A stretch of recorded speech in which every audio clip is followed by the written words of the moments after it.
La salud mental es una conversación que cada vez nos convoca de mayor manera. Son muchas las informaciones que podemos descubrir en nuestra navegación en las redes sociales, pero cuando tenemos que pensar en la salud mental, no necesariamente estamos pensando en cómo afecta a las infancias. ¿Quién entonces se ocupa de ello? ¿Quién escucha y cuida la salud mental de los niños en un estado que parece estar en una conmoción constante y que realmente aún no tiene las herramientas adecuadas para tratar y atender los problemas de salud mental que vivimos como sociedad? Este será el tema que trataremos hoy en Mujeres sin Filtro, Infancias en Alerta. ¿Quién cuida la salud mental de los niños? Bienvenidos a este nuevo capítulo.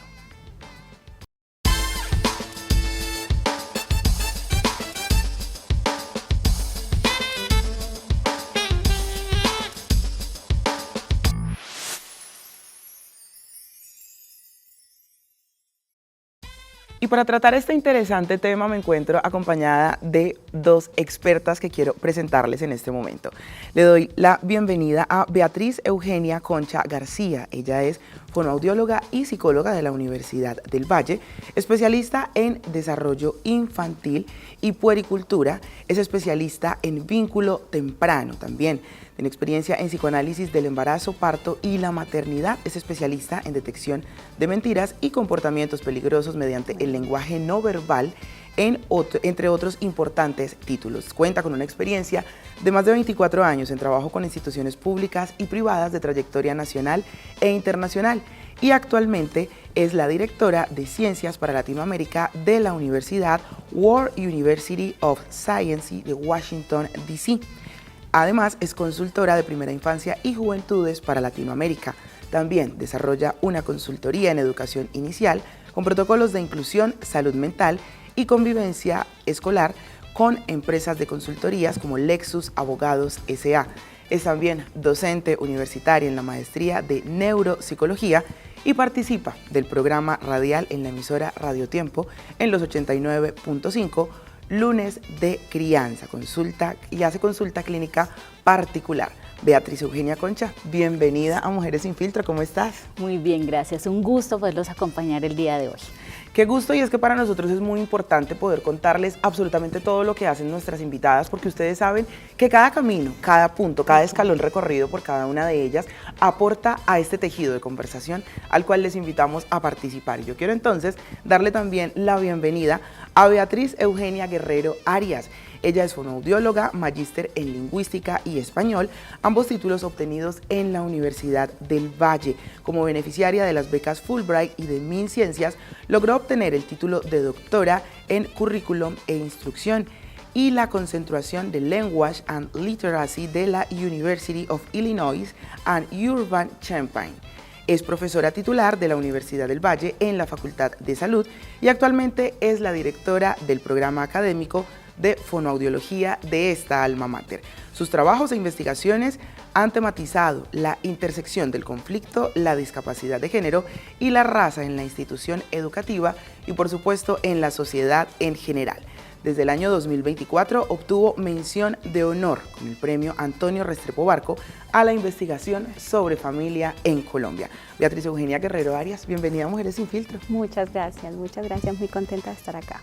Qué gusto, pues como lo han notado, hoy estoy en compañía de las Beatriz, así que vamos a tener un programa donde por supuesto el apellido va a ser importante para que podamos conversar. Yo quiero entonces que empecemos entrando en materia a través del contexto que ha preparado para nosotros mi compañera Melissa Pantoja, que en esta quinta temporada de Mujeres sin Filtro se suma para traernos los datos y ser la conexión con ustedes. Hay algo que no estamos viendo. En Colombia, más de 8 millones de niñas y niños crecen en un país que aún no les garantiza las condiciones mínimas para evitar su infancia. Según el DANE, el 42% vive en pobreza. Muchos conviven con el hambre, el desplazamiento, el abandono o la violencia en casa y en el entorno escolar. Pero, ¿qué pasa con lo que no se nota a simple vista? ¿Con el niño que deja hablar, la niña que se aísla o el adolescente que explota? La salud mental infantil sigue sin ser prioridad en la agenda pública. El sistema educativo no tiene los recursos suficientes y la red de salud muchas veces llega tarde o no llega. En Mujeres sin Filtro nos preguntamos, ¿Qué tipo de sociedad estamos formando si no cuidamos emocionalmente a quienes apenas están aprendiendo a vivir? Porque proteger la mente de un niño no es psicología, es justicia social.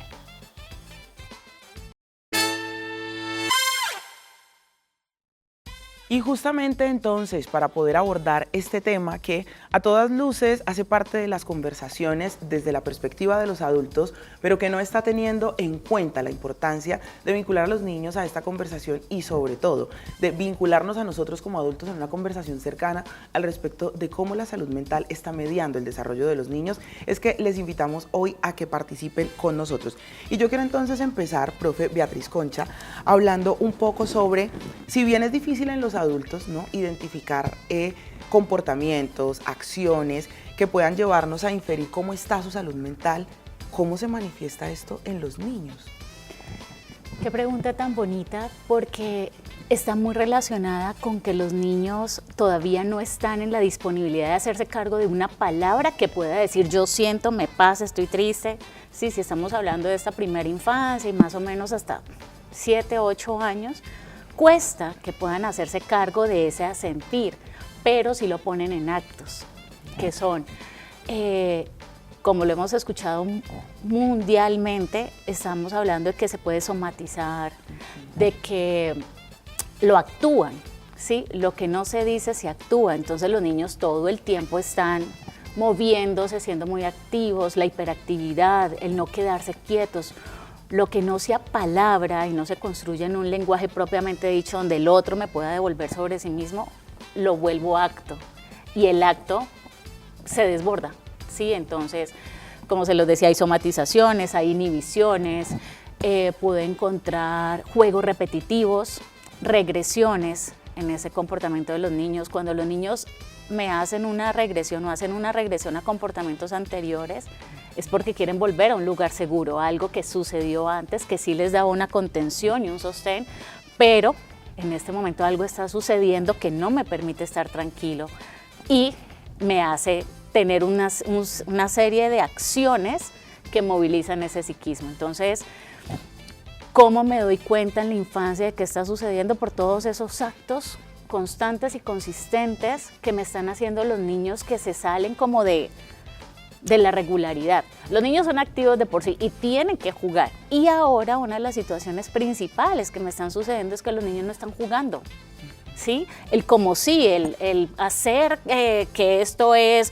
una cárcel y ahí puedo meter cosas y sacar. Ya no me están jugando casi. ¿Por qué? Porque hay un mundo digital que los está avasallando. Entonces su mente está en repeticiones constantes y al estar en repeticiones constantes, todo lo que viven les queda encapsulado y no hay cómo organizarlo. La única manera, los adultos tenemos la posibilidad de hablar y ya el lenguaje propiamente dicho me permite reorganizar la situación, vivirla, hablarla, qué sé yo. Con los niños necesitan jugar para que esa representación del mundo la puedan volver simbólica y puedan trascender de alguna manera. O sea, ese como si es la única manera en ellos para poder tranquilizarse de este mundo que pueden estar viviendo, hay veces tan fuerte y avasallador con ellos mismos. Importante ello porque además a eso le vamos a sumar la cápsula del contexto colombiano, un contexto social complejo, un contexto político polarizado, un contexto además con unos ires y venires en la violencia y en el conflicto armado que ha atravesado nuestra historia por más de 50 años y que pareciese que cuando estamos buscando los caminos para la construcción de paz, pues incumplimientos hacen que se recrudezcan estas acciones y que nuevas generaciones empiecen a vivir cosas que hemos tenido la oportunidad o que hemos querido dejar atrás, como asesinatos en plazas públicas y otros sucesos, digamos, que han marcado y que han enlutado la historia de nuestro país. Desde la perspectiva del contexto social, el conflicto armado, la desigualdad, ¿cómo entonces, profe Beatriz Guerrero, los niños también están tramitando el tema de la salud mental? Esto es un círculo vicioso, básicamente, porque todo lo que, digamos, si lo entendemos a nivel de familia, de sociedad, vamos a identificar que hay muchos patrones a nivel social de violencia que se han incorporado y se han negociado y se han conversado en las familias. lo que conversaba ahora Beatriz, Concha, en términos de la crianza, de permitirles a los niños ser, etcétera, se ve muy influenciado por unas dinámicas de pobreza, madres que tienen que trabajar a veces hasta 2 turnos, padres ausentes o que no responden por sus responsabilidades, y esto hace que se generen unas dinámicas de carencia, no solamente económica, sino también emocional, de apoyo a los niños en su crecimiento y a los procesos también escolares, que terminan muchas veces siendo los maestros y las maestras quienes identifican estos cambios en las conductas de los niños en contextos empobrecidos, mucho más que incluso las familias, los papás y las mamás. Hay que entender que esto es en todos los niveles.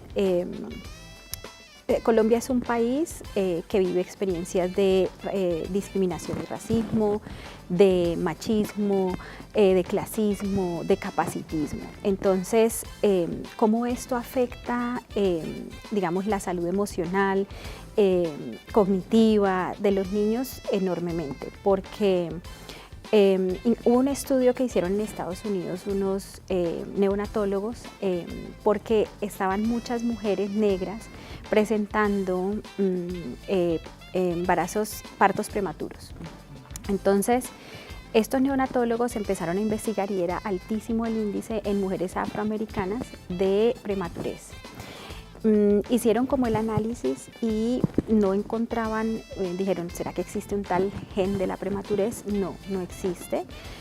Lo que ellos básicamente están documentando es que las experiencias de discriminación multisistémica de raza, de género y pues toda la interseccionalidad impacta la salud de la madre gestante, y el estrés por experiencias de discriminación hace que no pase suficiente sangre por el cordón umbilical, los nutrientes, lo que tiene que haber, y es básicamente una metáfora de quiero salirme de aquí, o sea, es un bebé que se quiere salir a destiempo del útero porque se siente muy avasallado, apretado en ese espacio. Pero también en esta investigación hicieron grupos focales con madres, con las mujeres negras, que contaban sus propias dinámicas de estrés, de saber, por ejemplo, que está en el parque su hijita, una niña negra, jugando con otros niños y la hacen a un lado por ser negra, ¿sí?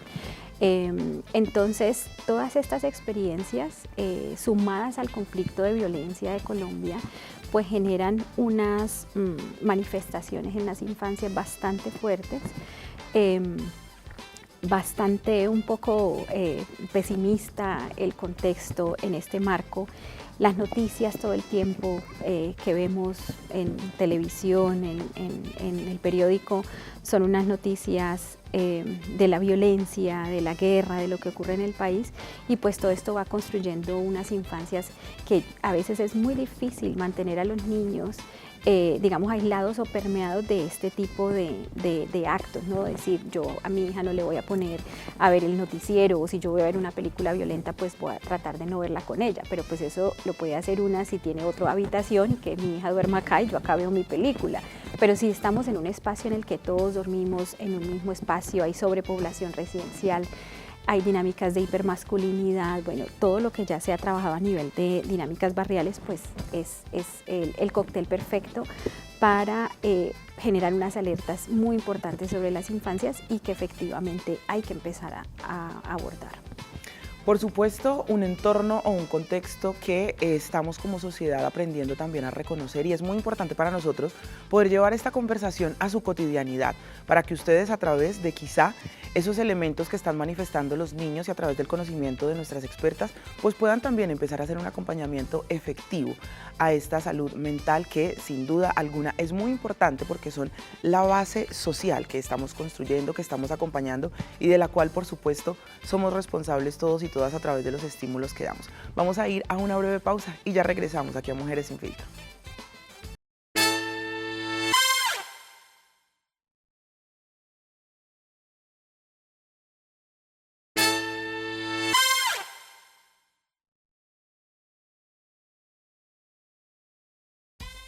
Gracias por continuar con nosotras aquí en Mujeres Sin Filtro y acompañarnos hoy a tejer esta interesante conversación alrededor de las alertas que hay en las infancias, quien está cuidando la salud mental de los niños, pues los porcentajes siempre nos alertan alrededor de cuáles son esos comportamientos en el mundo.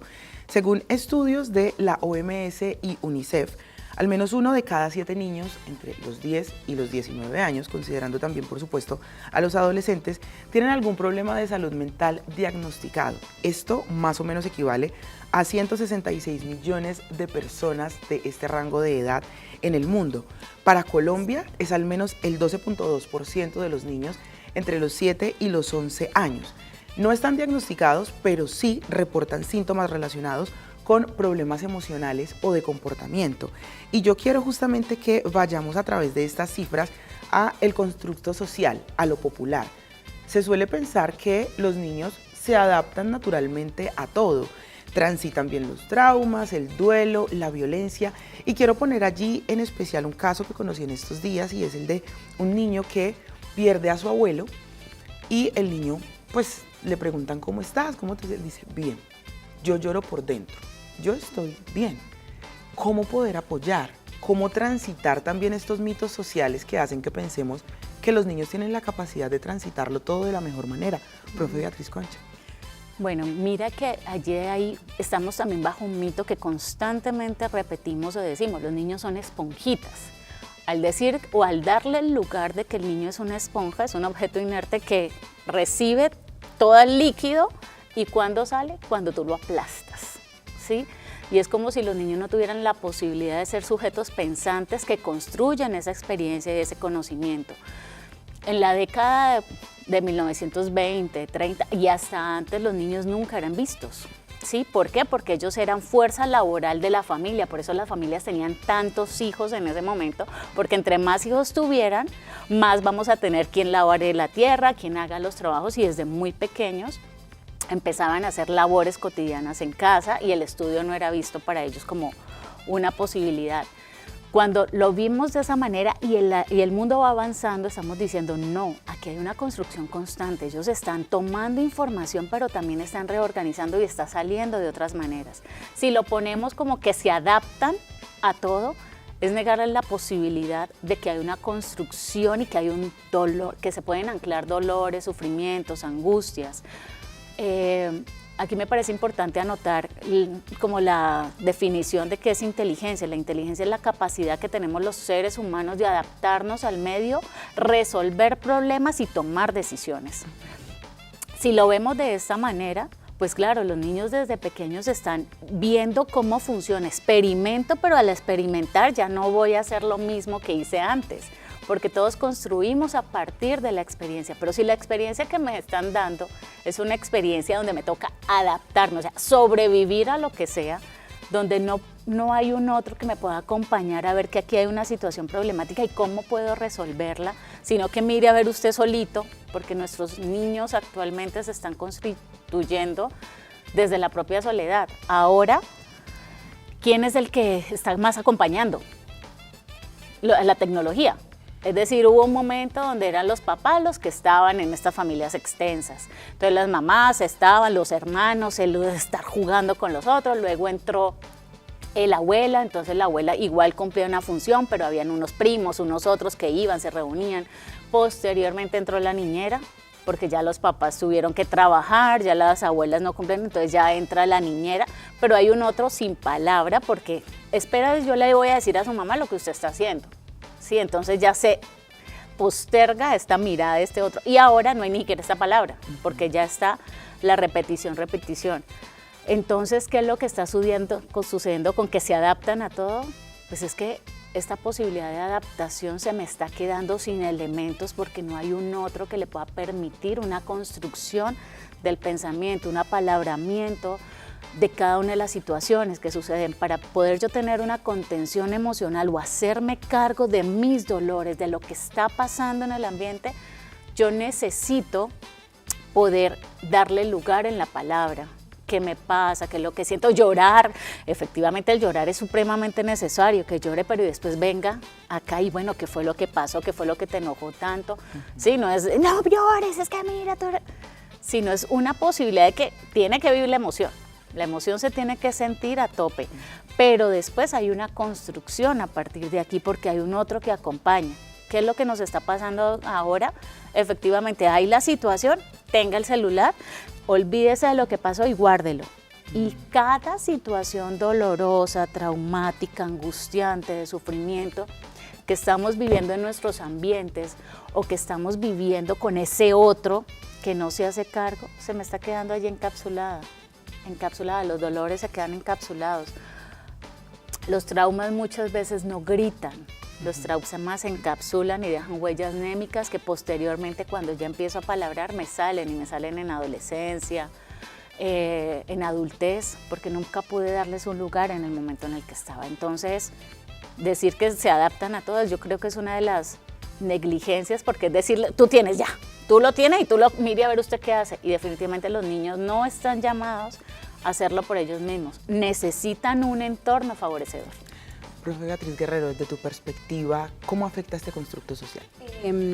Bueno, quiero complementar lo que dijo mi colega porque es básicamente lo que se logra comprender, ¿cierto? Desde la psicología, desde la fonoaudiología.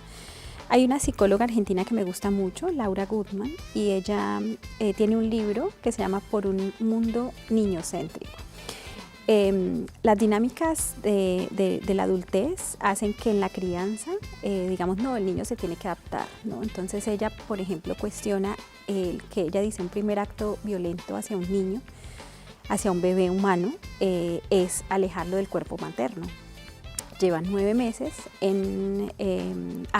acunado, digamos, calientito, con alimento constante, con contención constante, y de repente sale al mundo y lo ponen por allá lejos, tiene que dormir en otra habitación ese bebé. Esto, que también hace parte de un discurso científico médico, pues ya se está cuestionando desde la psicología, porque el bebé humano es, en todas las especies mamíferas, es el que más tiempo tarda en llegar al alimento por sus propios medios. 9 meses tarda aproximadamente en gatear y desplazarse al alimento. Antes de eso es la madre la que tiene que estar haciendo ese trabajo, esa contención. Entonces, todas estas ideas de que duerma solo, que ya sea independiente, un bebé, por Dios, recién nacido de 1 año, de 2 años, no puede ser independiente, como decía Beatriz, no tiene las herramientas, porque muchos papás dicen, no, es que me está manipulando por las noches y llora para que yo lo cargue. Pues llora, porque es el único medio de comunicación que tiene un bebé humano para alertar a su madre de que necesita contención, que necesita comida, abrigo. Entonces, hay que empezar a cuestionar mucho estos discursos de que ya no le dé más teta, solo hasta el año sirve. No, sí sirve, porque de pronto a nivel biológico no le dé más defensas, lo que sea, pero a nivel emocional sirve para construir un vínculo, sirve, son niños que crecen, los niños contenidos son niños que crecen mucho más regulados, con más capacidad para ir aprendiendo de las situaciones de la vida. A ninguna persona, ningún niño, niña le podemos garantizar que no vaya a vivir experiencias de vida fuertes. A todos se nos muere un familiar, puede haber divorcio de los padres, puede haber alguna enfermedad crónica en la familia. El asunto es cómo lo manejamos con los niños y las niñas que están allí. Ni invisibilizarles y decirles, aquí no pasa nada, tranquila, sus papás están peleando horrible porque se van a separar, pero estése tranquila que aquí no pasa nada. Sí pasa. Entonces, una recomendación importante es hablar con los niños en los términos que ellos entiendan para poder apalabrar ese sentimiento. Los niños y las niñas son fusionales, dice Laura Gutman, son emocionales, entonces ellos sienten las dinámicas de tensión a veces incluso mejor que los adultos, a quienes nos han enseñado como, bueno, haga caso omiso de eso y ya. Y si a un niño o una niña yo le digo, tranquila que no pasa nada, todo está bien, pero ella siente que no, eso le genera una disonancia cognitiva importante que hace que más adelante diga, no, yo no confío en mi instinto, en mis emociones, porque cuando era niña yo pensé que algo pasaba y me dijeron que no. Y todo esto es con las herramientas con las que los niños y las niñas van creciendo para poder en la adolescencia y en la vida adulta gestionar las emociones. Básicamente todo lo que estamos viendo ahora en la vida adulta con problemas de las personas para gestionar sus emociones, para gestionar la responsabilidad afectiva que implica estar en pareja y tantas otras situaciones son producto de unas infancias en las que no se atendieron las emociones en su debido tiempo, no se trabajó con los niños y las niñas cómo procesar y trabajar estas situaciones difíciles que pueden pasarle a todos y a todas. Pero yo insisto en que más duro para las familias en dinámicas de pobreza, en dinámicas raciales, de desventaja social, en dinámicas de discapacidad. Por ejemplo, una familia con un hijo, una hija con discapacidad tiene unas dinámicas muy complejas y a veces uno con un hijo, una hija que no tiene ninguna discapacidad y como que, pierde la paciencia. Yo le digo a mi hija, Violeta, nomás, no sé qué. Y imagínate con un chico, una chica que tenga una discapacidad y que ya no sea un asunto de que, yo no le hago caso a mi mamá, sino que no logra entender, ¿sí? Una discapacidad cognitiva.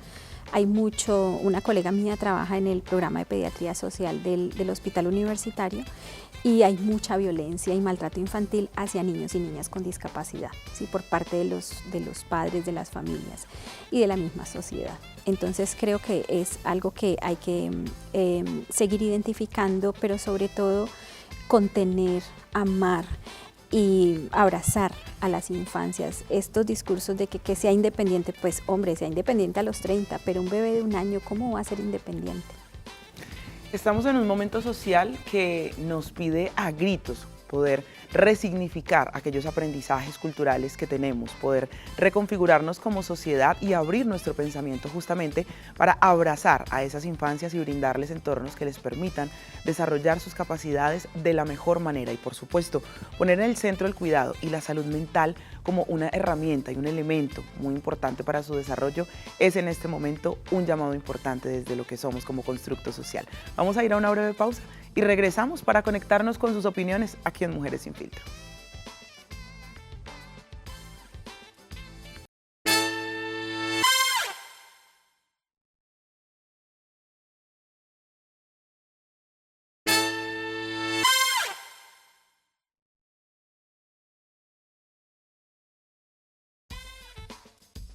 Continuamos en Mujeres Sin Filtro, hoy tejiendo esta interesante conversación alrededor de la salud mental de las infancias, cómo acompañar, cómo contener, cómo además hacer una revisión interna de los adultos que somos a través de las muestras y las señales que nos están dando los niños desde la gestión de sus emociones, ha hecho parte de los conceptos y de la conversación que hemos tejido el día de hoy de la mano de nuestras expertas. Pero ustedes saben que su opinión es muy importante para nosotros y por eso yo me quiero conectar en este momento con mi compañera Melissa Pantoja, que en esta 5ª temporada de Mujeres Sin Filtro llega para hacer ese canal directo que me conecta con sus opiniones a través del @canal Univalle TV. Meli, usted siempre muy pendiente de lo que nos dicen nuestros internautas. ¿Cómo está? Gracias, Sara, y gracias también a ustedes que desde sus pantallas siguen abriendo esta conversación. El tema sobre salud mental infantil también se mueve en redes. Muchos de ustedes nos han escrito contando lo que han visto, lo que han vivido o lo que han sentido frente al dolor emocional de los niños. Participen a través de nuestra cuenta en X, @canal Univalle TV, con el hashtag Mujeres Sin Filtro. Por aquí vamos a leer algunos de los mensajes que tenemos en este momento.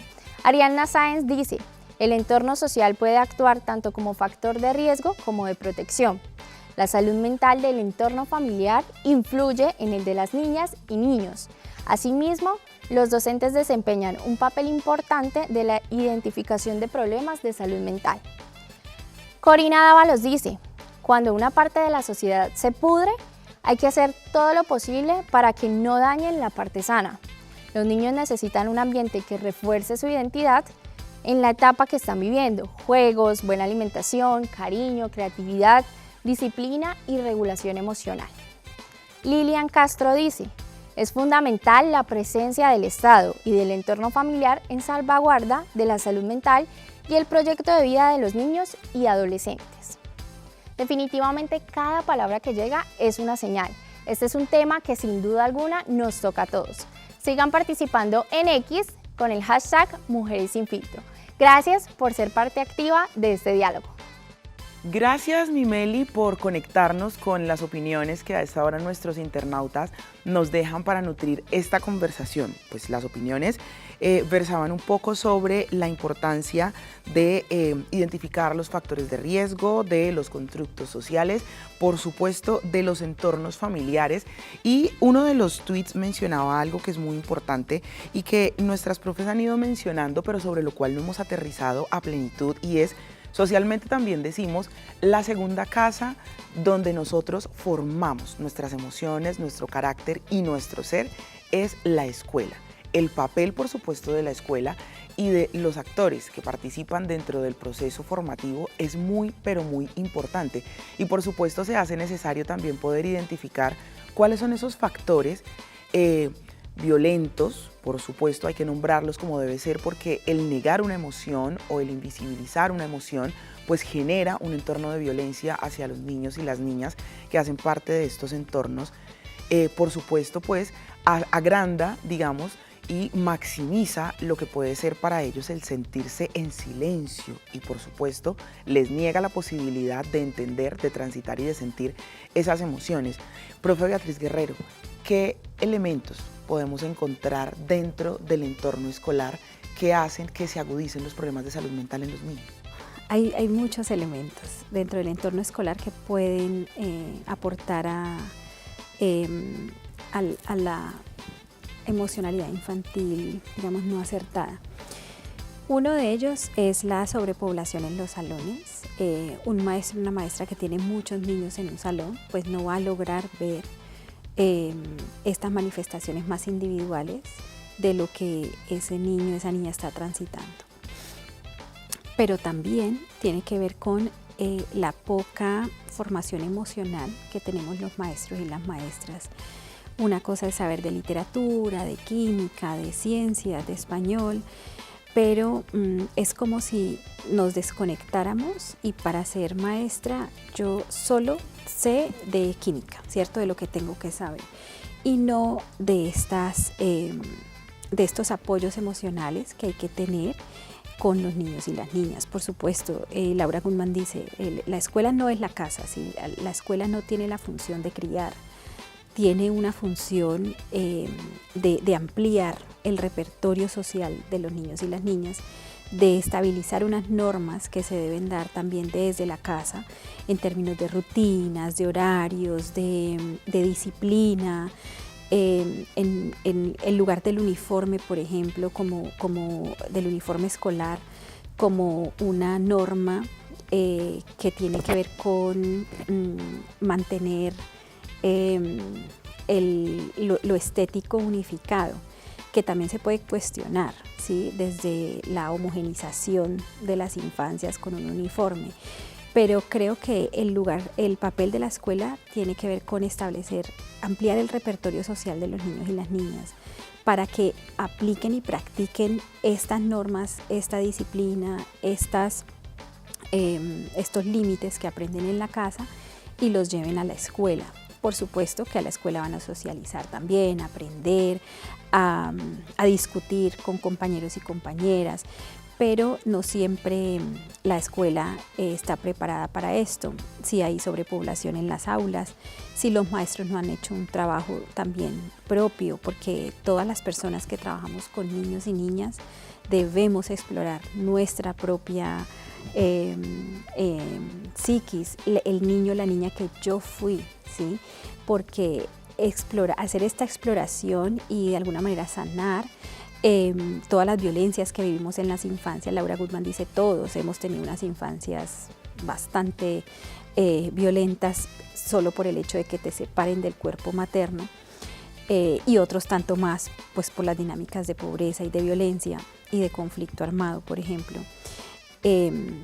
Entonces todos los adultos que somos es el resultado de los niños que fuimos, cómo nos trataron, cómo fuimos educados, criados, contenidos. Así que un asunto importantísimo es hacer talleres de exploración de mis propias emociones con maestros y maestras para poder luego abordar y conectarme con ese niño, esa niña, sin necesidad de que me moleste eso que ese niño, esa niña hace, me molesta la pataleta, me fastidia que llore, es porque hay algo en mí que yo no he trabajado y que ocurrió seguramente en mi infancia y que me decían no llore, no haga pataleta.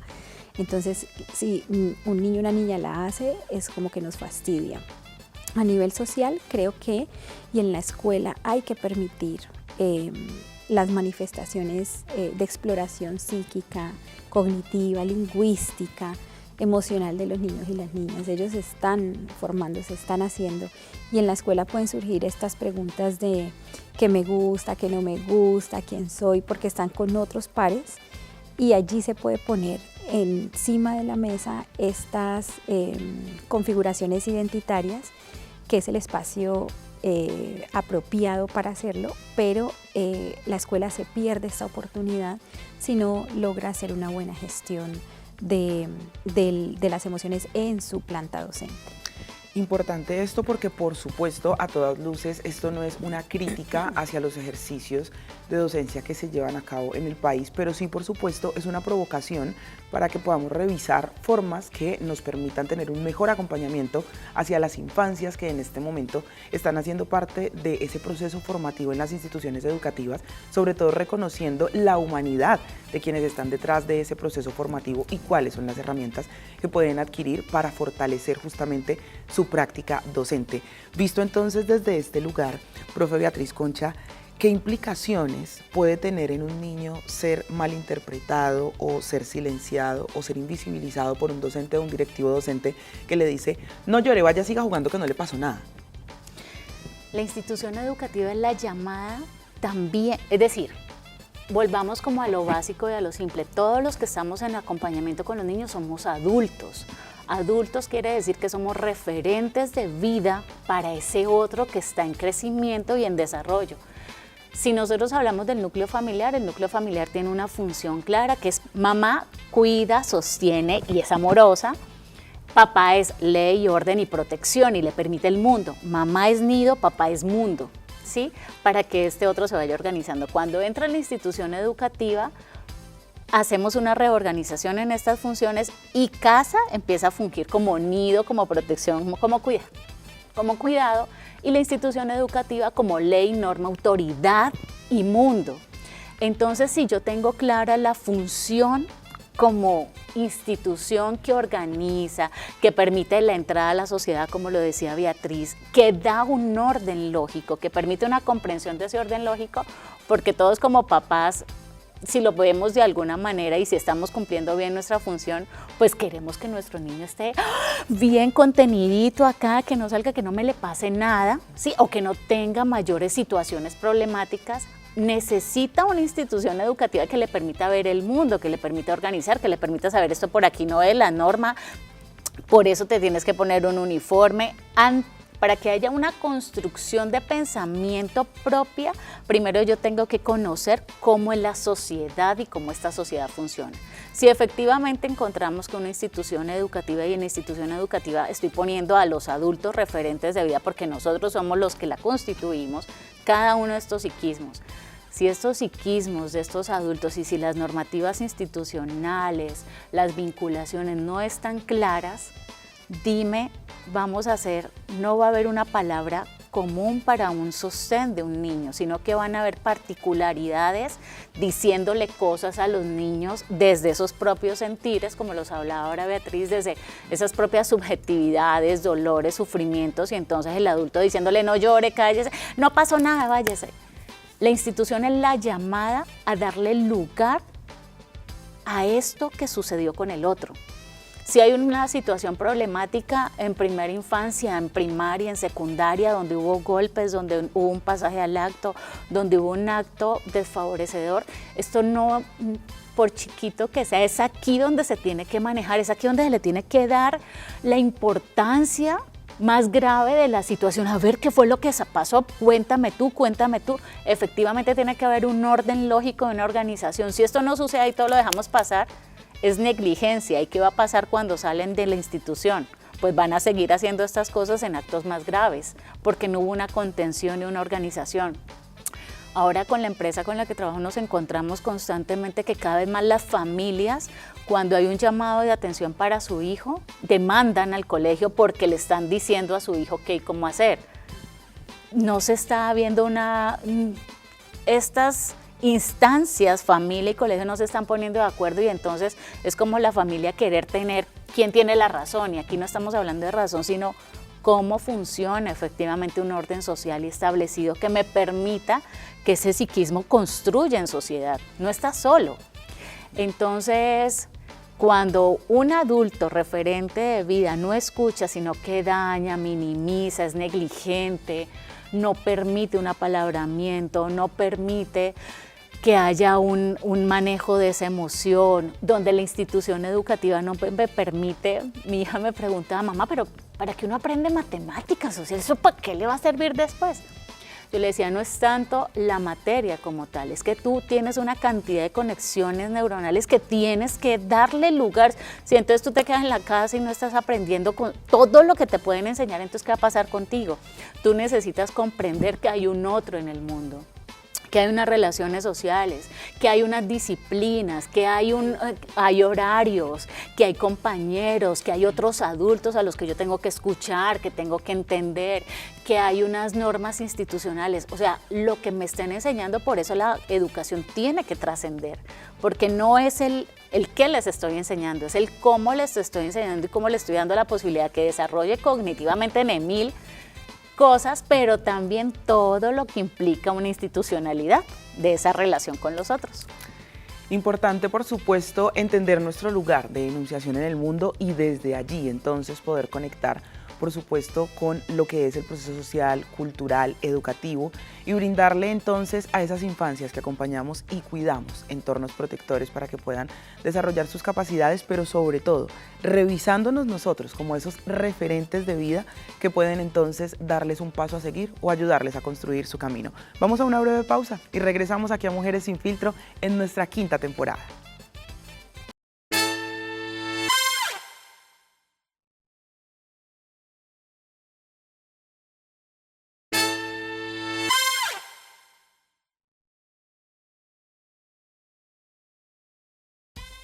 Continuamos aquí en Mujeres Sin Filtro en nuestra 5ª temporada, tejiendo conversación hoy sobre las alertas que nos prende la salud mental y la gestión de las emociones en las infancias. ¿Qué estamos haciendo para acompañar estos procesos?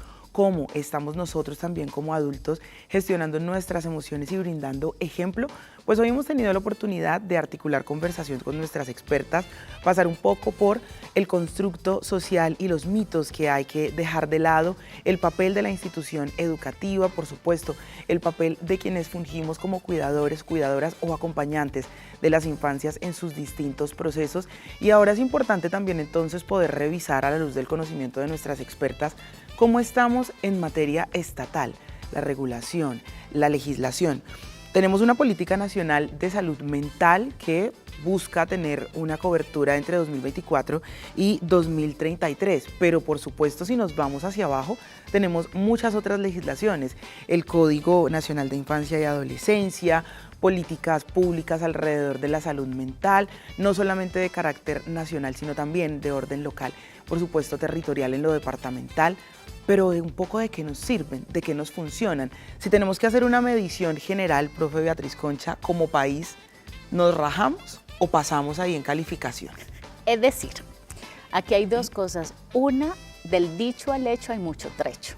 Es decir, nosotros como país, como Colombia, estamos completamente claros, regulados, tenemos normativa, leyes, lineamientos, estatutos, políticas para primera infancia, o sea, hasta el año pasado, imagínense que tenemos hasta una ley nuevita que salió el julio del 2024, que es la 2383, que me habla de todas las instituciones educativas deben tener ya la posibilidad de brindar educación socioemocional para los niños. Imagínense, ya no solamente estamos hablando de el Código de Infancia y Adolescencia, que es para protección, aseguramiento, promoción, prevención de la salud mental. No solamente estamos hablando del Sistema Nacional de Convivencia Escolar, que es otra ley donde está establecido todo el marco normativo para las instituciones para que sepan cómo acompañar las situaciones que se puedan presentar y no solamente desde la atención en crisis, sino desde la prevención.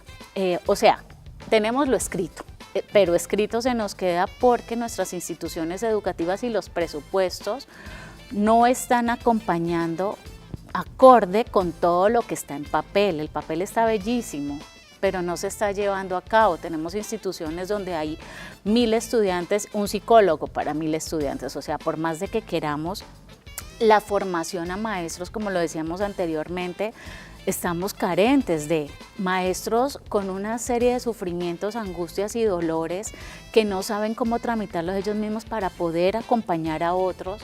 Pues eso es gravísimo en este momento. Tenemos situaciones de inclusión, la inclusión está ahora en boga, donde todos los niños tienen que acceder al sistema educativo, pero ni siquiera la institución sabe qué hacer con estos niños, y no solamente es porque no estén capacitados en la discapacidad, es porque no están capacitados en ellos mismos. Ay, desde el manejo de todo lo que implica un chico que no había estado escolarizado. Un niño que no ha sido escolarizado, no le miremos la discapacidad. Es la situación como tal que no lo deja. Si tú nunca has ido a un colegio y nunca has estado en la escolaridad y entras a los 7 años, ¿qué va a entrar a hacer un niño? Lo que mismo que entra a hacer el de 2 años, morder, jalar, empujar, salirse del salón, establecer la regularidad. Lo mismo va a pasar a los 7, 8 años si entra un niño con discapacidad. Y ni siquiera saben que esto es lo primero que se tiene que organizar antes de mirar currículo. O sea, es la vida institucional lo que está en juego. Entonces, ¿a qué voy? Bellísimo. Pero nos corresponde a todos movilizarnos de una manera diferente para hacer unos ofrecimientos más claros para nuestros niños. La convivencia, lo que tiene que ver con todo lo emocional no está dado en una cátedra, está dado en una vivencia constante, en un cómo yo ofrezco como institución situaciones que me movilicen ese psiquismo para poder acompañarlos. Yo siempre pongo un ejemplo bellísimo y es, todas las instituciones me prohíben que vendan, que porque las ventas, que porque yo no sé qué, pero si la venta permite una organización psíquica diferente, entonces 2 veces al mes que puedan establecer, traigan sus ventas, entonces el profesor de matemáticas, de contabilidad, vamos a ver usted cuánto trajo, cuánto vendió, la profesora de sociales, entonces cuál es su producto, qué producto está vendiendo más, cuál es el que menos se vendió. Bueno, tenemos desde el lenguaje, cómo estoy ofreciendo mi producto, cómo me estoy acercando a mis compañeros cuando hay una situación problemática donde no me quiso comprar o no me quiso pagar. Bueno, es en la vida misma donde yo aprendo a manejar y a darme cuenta de cómo puedo hacerme cargo de esas emociones. Pero si todo el día estoy sentado viendo una materia donde está el profesor dándome información de a dónde yo voy a aprender a relacionarme con el mundo, nos quedamos en repetición, todavía tenemos materias muy tradicionales educativamente, entonces ese tradicionalismo no me da otro lugar a otra situación. Y si se para, quédese sentado, que acá usted tiene que estar sentado. O sea, yo creo que tenemos que trascender en las posibilidades educativas. Antes los niños hacían aseo en el colegio, ahora no se puede coger una escoba porque es que... Y esto es formación. Esto es hacerme cargo de mi institución, es quererla. Lo mismo en casa, el que puedan hacer aseo, tener desde pequeñitos. Esto no es, no tienes que hacer, no, es nuestra casa y nuestra casa la cuidamos todos. O sea, es un discurso que va más allá del decir, tenemos que enseñarles a manejar las emociones.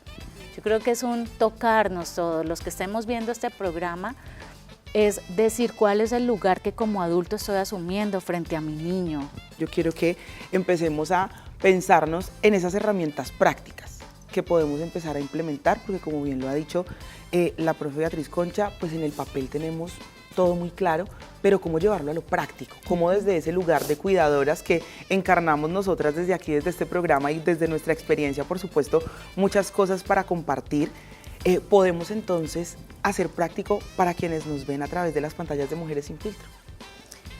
Bueno, un primer asunto sobre que podemos hacer, digamos que está en nuestras manos, que no depende de nada más, es permitirle a los niños y a las niñas las emociones que van transitando. Permitírselas, pero también acompañarlas, ¿sí? No negarlas, no invisibilizarlas. La gestión emocional es, digamos, como algo fundamental, como decía Beatriz, en lo que no se nombra no existe. ¿sí? Y si a un niño o una niña no le nombras sus emociones, no le enseñas, ah, mira, lo que pasa es que estás frustrada. Yo también cuando era niña me frustraba cuando no me dejaban comer lo que yo quería comer, por ejemplo, ¿sí? O tienes que apagar el televisor ya. O sea, los límites y las normas que pongamos con los niños en casa deben cumplirse sí o sí. Yo no puedo mostrarle a un niño o una niña porque esto de la crianza consciente, la crianza democrática no es como que hagan todo lo que quieran hacer, no. Es poner unos límites y esos límites no se pueden pasar. Que un niño meta el dedo en un enchufe no es negociable, ¿sí? No, eso es un no rotundo. Pero que yo regule el consumo de azúcar, por ejemplo, y que un domingo, digamos, bueno, estamos de celebración, tiene una fiestica, un amigo, una amiga, está la torta, bueno, cómete tu torta, pues estamos en un evento social, en una celebración y está bien, pero yo sé que en la casa yo regulo ese consumo, entonces es coherencia en las normas, límites y dinámicas de hogar que tenemos, acompañamiento en las emociones que están viviendo esos niños y esas niñas y respeto el posmodernismo nos está diciendo que los niños y las niñas no son seres inacabados, son seres, porque siempre está la idea de que no eres total ni completo hasta que no eres adulto. Y yo creo que eso es muy importante para entender y acompañar estos procesos de los niños y las niñas, porque no se trata de negarles el mundo, ni la vida. Pasamos como de un extremo al otro, ¿no? De que estén sobreexpuestos a dinámicas de violencia o no, absolutamente nada y todo se niega. Yo, por ejemplo, en Estados Unidos trabajé con una asignatura de literatura infantil y juvenil y la profesora llevó un libro sobre el Ku Klux Klan, que es este grupo ultraconservador, blanco y racista que mataban a personas negras en su momento cuando ya ocurrió la abolición de la esclavitud. Y una maestra blanca que estaba allí en el salón dijo, pero yo no le voy a mostrar este libro a los niños y a las niñas. Y la profesora dijo, ¿y por qué no? Sí, ¿por qué no? Porque no se trata de sobreexponerlos a imágenes violentas, explícitas y demás, pero sí se trata de ir acompañando, no neguemos esa historia de racismo, de la historia en la que las mujeres no teníamos voto. O sea, hay que ir construyendo esa realidad con los niños y las niñas de una manera que ellos y ellas entiendan, no crudamente con una película que yo me estoy viendo y mi niña se sienta ahí al lado y hay imágenes que no son para ellos y ellas, no están para ellos y ellas en el momento en el que están. Entonces es muy importante poder cuestionarnos cómo estamos en la casa favoreciendo estas dinámicas de socializar, darle un lugar a los hechos. Murió el abuelo, eso puede pasar, que murió la mascota, no negarlo, no como que, ay, escondámoslo, no, es que se fue al veterinario y se perdió y nunca apareció mi perrito otra vez, no. Hay que ir trabajando con los niños estas situaciones de frustración, de duelo, no negarles la experiencia de vivirlo, como decía Beatriz, porque es violento negarle a un niño vivir todas las experiencias que la vida conlleva, tampoco de una manera supremamente explícita y la violencia ilustrada al máximo, no, pero tampoco negarla, porque eso es negligencia, eso es violencia. Entonces es encontrar un balance para poder construir con los niños y las niñas las vivencias del día a día, gestionar las emociones y la otra que había mencionado era ser coherente con las dinámicas y reglas, límites que imponemos en el hogar. Pues definitivamente grandes aprendizajes nos deja este capítulo de Mujeres sin Filtro en esta quinta temporada, donde por supuesto estamos acompañándoles e invitándoles a tejer conversación sobre temas que atañen a nuestra sociedad y que nos invitan todos los días a generar esa deconstrucción consciente de los pensamientos. El aprendizaje de hoy, resignificar el lugar de las infancias, poder acompañar estos procesos y sobre todo estar muy atentos, atentas a esas señales que nos pueden estar mostrando los niños y que nos hablan de alertas que están transitando en este momento desde su salud mental. Profesoras, a ustedes muchas gracias por la compañía y el conocimiento. A ustedes, gracias por estar con nosotras aquí en Mujeres sin Filtro. Hasta un próximo capítulo.